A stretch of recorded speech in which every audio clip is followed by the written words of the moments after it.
Honey, the Dog Who Saved Abe Lincoln. Written by Shari Swanson. Illustrated by Chuck Groenink. Young Abraham Lincoln was kneeling deep in the woods when 3 shrill blasts of a whistle cut through the quiet. His corn was ready at the mill, and he was late. Watching a frog limp away into the brush, Abe smiled. It wasn't every day he was able to rescue a frog right out of a snake's mouth. Abe hurried back to where Mr. John Hodgkin, the miller, was waiting. "Now, Abe, what took you so long this time?" Mr. John asked. "I just can't move along fast like some boys, Mr. John, because I see so many little foolish things that make me stop. I can't help it. To save my life." Mr. John patted the boy's head and handed him a sack of ground corn.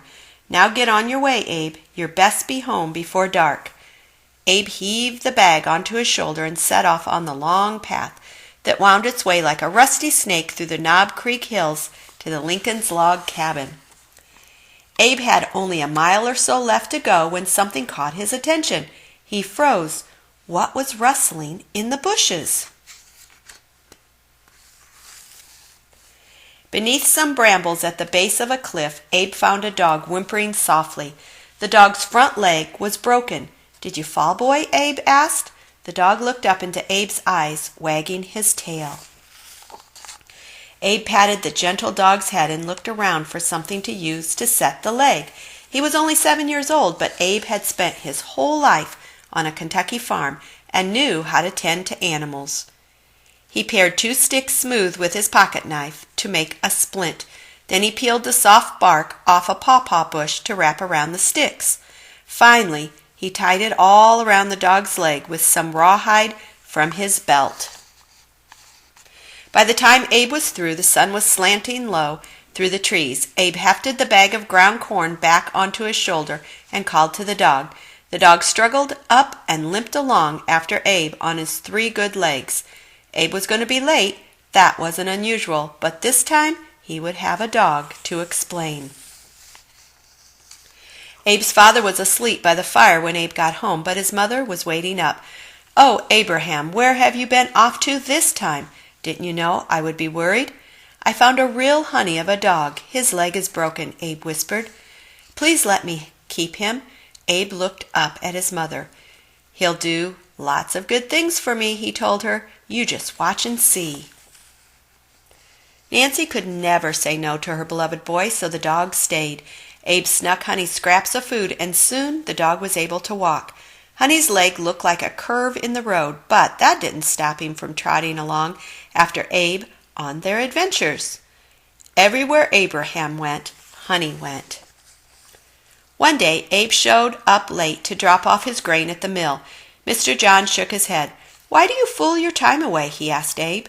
"You have seen these hills and hollows hundreds of times. I can't understand what you find to keep you so long on the road." "Well, Mr. John," Abe answered, "Honey got a possum in a hollow stump, and I couldn't get him to leave it, and I couldn't leave him." Abe wandered off a bit to wait his turn. He took out a soapstone pencil to practice writing his letters on a bit of bark. But soon the woods were calling, and Abe got the itch to answer. Before long, he and Honey found themselves in the mouth of a cave. Deep, twisting caverns traveled for hundreds of miles under Kentucky.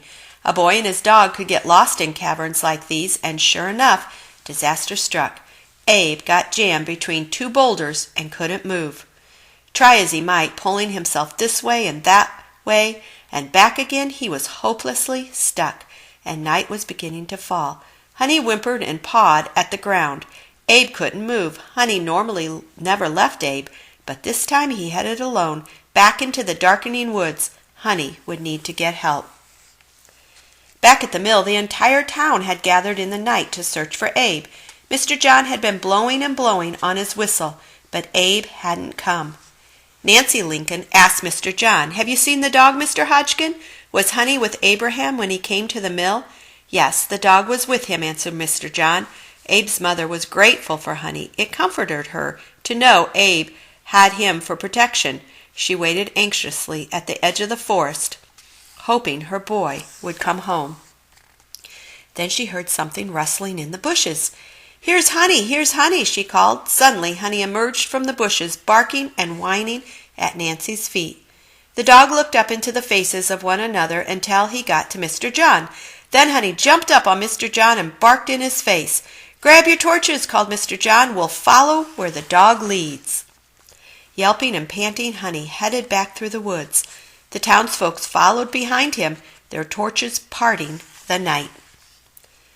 When they got to the cave entrance, Honey stopped. The townsfolk were afraid. Many a silent prayer went up for the boy's safety.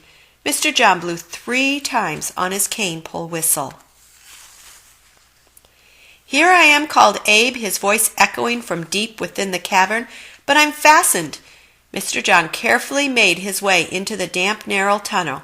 He found Abraham tightly wedged, but no room to swing a sledge or break the rocks. Mr. John could only tug Abe out, even though it meant leaving some of the boy's hide behind. Once Abe was back up into the night air, Nancy rushed to hold her beloved son and his precious dog.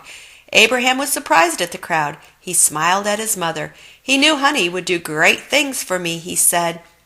"Now he has paid me back for mending his broken leg." The next day, and for many more days after that, Abe and Honey were back at the adventures, bumping and scrambling their way along the banks of Knob Creek, the boy and his loyal dog, Honey. Thanks for listening, and please subscribe for more daily stories.